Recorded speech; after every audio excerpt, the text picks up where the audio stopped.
안녕하세요. 인간 같지도 않은 남편과 이혼한 30대 여성입니다. 어디 속 시원하게 털어놓을 곳도 마땅치 않고 한편으론 남편이든 그 여자든 이 사연 좀 듣고 정신 좀 차렸으면 해서 이렇게 몇 자 적어보네요. 왕년에 고생 한 번 안 하는 사람 없다지만 제 인생도 참 박복합니다. 저를 낳으면서 죽을 고비를 넘기셨다는 어머니는 제 나이 15에 돌아가셨거든요. 그리고 한 1년은 할머니와 함께 지냈는데 할머니가 저를 어찌나 미워하시던지요. 딸이라서 밉다, 키가 커서 싫다, 지 애미 잡아먹은 X, 사춘기로 한참 예민하던 시기에 할머니의 폭언에 얼마나 시달렸는지 몰라요. 그런 와중에 저희 아버지는 돈 벌어온다고 집안 곳곳을 전전하셨다 들었는데 그러다 하루는 아버지보다도 한참 어려 보이는 여자를 데려왔습니다. 새어머니라 하더군요. 새어머니만 놓고 이야기하자면 나쁜 분은 결코 아니셨어요. 하지만 그땐 저도 어렸으니 새어머니한테 어떻게 다가가야 할지 몰랐고 새어머니도 어떻게 엄마 노릇이란 걸 해야 하는지 감을 못 잡는 눈치였네요. 게다가 아버지가 출근하고 나면 할머니는 새어머니를 정말 못살게 괴롭혔어요. 별것도 아닌데 손이 크네, 엉덩이가 가볍네 어쩌네 저쩌네 그냥 넘어가도 될 것 같은 일들로 새어머니한테 화를 내고 소리를 지르고 그리고 아버지는 그런 새어머니를 지켜주지 못하시대요. 그도 그럴 것이 어려서는 잘 몰랐는데 돌아가신 어머니 병원비다 뭐다 해서 아버지가 할머니한테 돈을 많이 가져다 썼던 모양이에요. 할머니도 할머니대로 다 큰 아들이 저러니 얼마나 답답했겠어요? 그러니 그 화풀이를 저한테 하다가 나중에 내 먼 새어머니한테 했던 거지요. 그리고 아버지는 자기 때문에 새어머니가 공경에 처하는 걸 뻔히 알면서도 나몰라라 하기 일쑤였고요. 결국 저희 새어머니는 아버지가 돈 벌어온다고 지방에 내려간 어느 날 오밤중에 흔적도 없이 사라졌습니다. 이후로 아버지가 어떤 심정으로 사셨는진 솔직히 모르겠어요. 단 한 번도 저에게 그 속을 내비치신 적이 없으니까요. 다만 새어머니까지 집을 떠나자 아버지는 완전히 일을 손에서 놓으셨습니다. 자식인 저는 눈에 보이지도 않았나 봐요. 하루가 멀다 하고 낮밤으로 술만 찾아대셨지요. 누가 술이라도 한 잔 사준다 하면 거절하는 법이 없었고요. 돌아가신 그날도 동네 아저씨들하고 술을 드셨대요. 한 아저씨가 데려다 준다 하는 걸 아버지가 자긴 멀쩡하다고 고집을 피우곤 혼자 집으로 향하셨다는데 경찰한테 전화를 받고 병원으로 가니 이미 싸늘하게 식어버린 아버지가 저를 기다리고 계셨습니다. 도로에서 자동차 세대에 연달아 치이셨다고요. 저희 아버지 사건은 뉴스에도 나오고 잠깐이나마 세상을 떠들썩하게 했지만 금방 또 잊혀졌어요. 세상살이가 원래 그렇잖아요. 이후로 저는 다시 할머니와 둘이 지내게 되었는데 이렇게 표현해도 될지 모르겠지만 사는 게 아니대요. 아버지가 그랬듯이 할머니도 술을 찾기 시작하셨고 언젠가 한 번은 저더러 공부는 해서 뭘 하냐며 제 교과서를 다 찢어버리셨지요. 그러다 고등학교를 졸업한 다음 날 할머니가 저를 불러 200만 원을 손에 쥐어주시더니 나가랍니다. 저를 보면 돌아가신 어머니 아버지 생각이 나서 억장이 무너진다고 당신 앞에서 사라지라대요. 그렇게 집을 나왔어요. 아니, 쫓겨났어요. 그리고 이후로 주변 사람들에게 물어물어 공장에 취직을 하게 되었고요. 공장 생활은 생각보다 나쁘지 않았습니다. 묵묵히 맡은 일만 잘하면 매달 꼬박꼬박 월급이 들어오니 그 돈 모으는 재미로 살았지요. 그러다 제 나이 25에 지금의 남편을 소개받았습니다. 이후로 6개월의 짧은 연애를 하고 단촐한 결혼식을 올리며 부부의 연을 맺었네요. 결혼할 때 제가 모아둔 돈과 남편이 모아둔 돈으로 작은 전세방을 구했어요. 시부모님은 부모 없는 제 처지가 마음에 안 든다며 전혀 도움을 안 주셨고요. 그러다 제가 결혼한 지 반년 만에 임신을 하면서 공장을 관두게 되었습니다. 어머님이 첫째는 무조건 아들을 낳아야 한다고 어찌나 유난이셨는 제 귀에 딱지가 않는 기분이었지요. 그리고 다행히 어머님의 바램대로 저는 10달을 꼬박 채운 뒤 아들을 낳았습니다. 그제서야 어머님께 며느리로 인정을 받았어요. 내 배 아파 낳은 아들, 그리고 남편, 시부모님, 비로소 내 가족이 생겼다는 그 기쁨과 행복은 어디 견줄 것이 못 되었지요. 하지만 그 행복은 오래가지 못했습니다. 아들이 2돌을 막 지났을 때 남편에게 여자가 있다는 사실을 알게 되었거든요. 주말이었는데 이른 아침부터 남편이 회사에 가서 확인할 게 있다며 집을 나서더라고요. 그런데 점심때가 지나도 집에 오지도 않고 혼자서 고생하는 남편을 생각하니 안쓰럽더군요. 그래서 아들 얼굴 보고 힘내라는 뜻으로 영상통화를 걸었습니다. 그런데 몇 번이고 신호가 가도 전화를 안 받는 거예요. 그래서 어쩔 수 없이 포기하고 있는데 남편한테 전화가 걸려왔어요. 얼른 받았더니 남편이 누구랑 이야기를 하고 있더라고요. 전에도 종종 휴대폰을 엉덩이로 잘못 눌러서 엉뚱한 데다 전화를 걸곤 했는데 이번에도 그런 모양이었지요. 그래서 전화를 끊으려고 하는데 어떤 여자가 남편한테 오빠 어쩌고 그래요. 그때부턴 저도 모르게 입을 틀어막고 여자가 하는 말에 귀를 쫑긋 세웠습니다.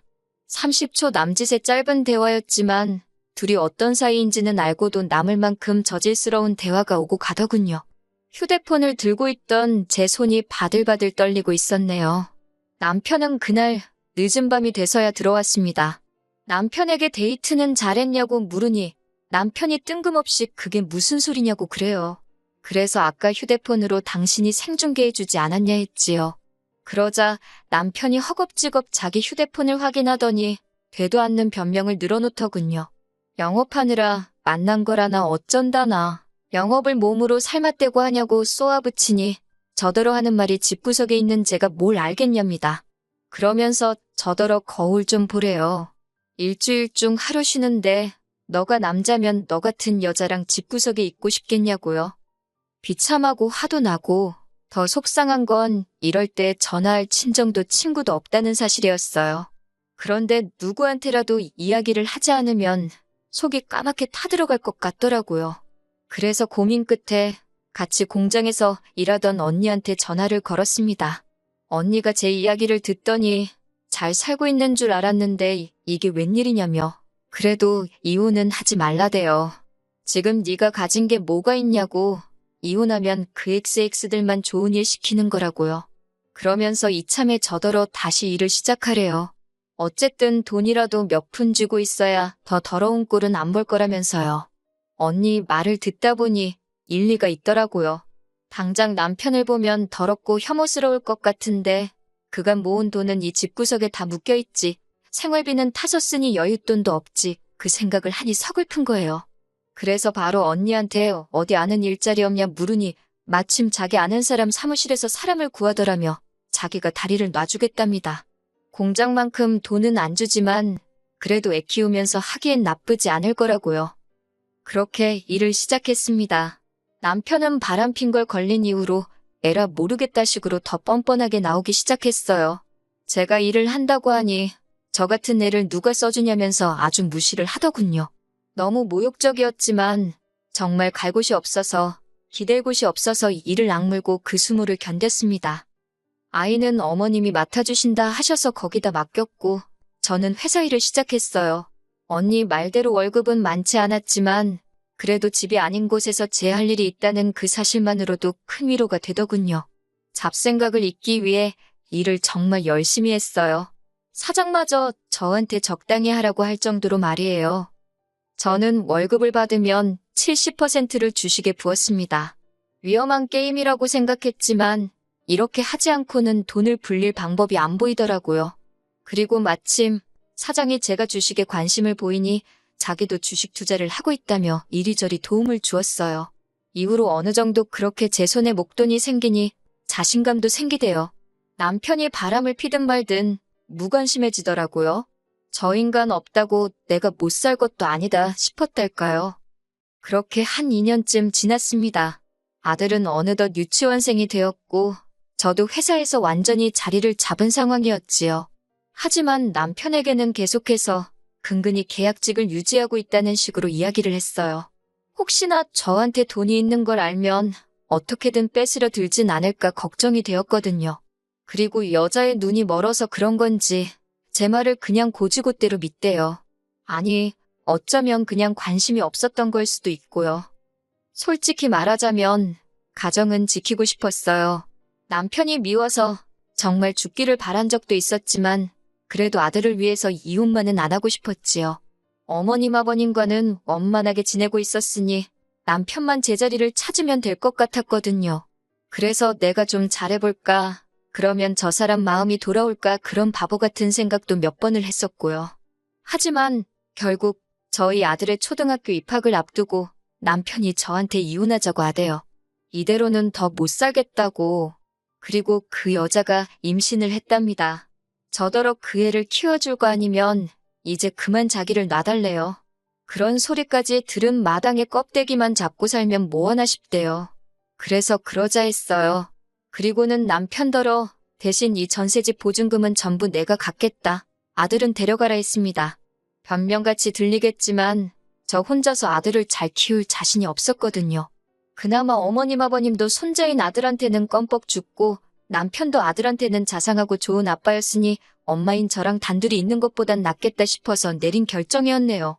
재산이고 양육권이고 변호사 선임해서 깔끔하게 처리하면서 이혼하니까 3달도 채 안 걸리더라고요. 3달 동안 남편은 보란듯이 그 여자 집에 가 있었고 저는 평소와 다름없이 생활했습니다. 서운했던 건 어머님 아버님이 저희가 이혼하기로 했다는 이야기를 들으시곤 저더러 좀 참지 그랬냐면서 제 탓을 하셨다는 거예요.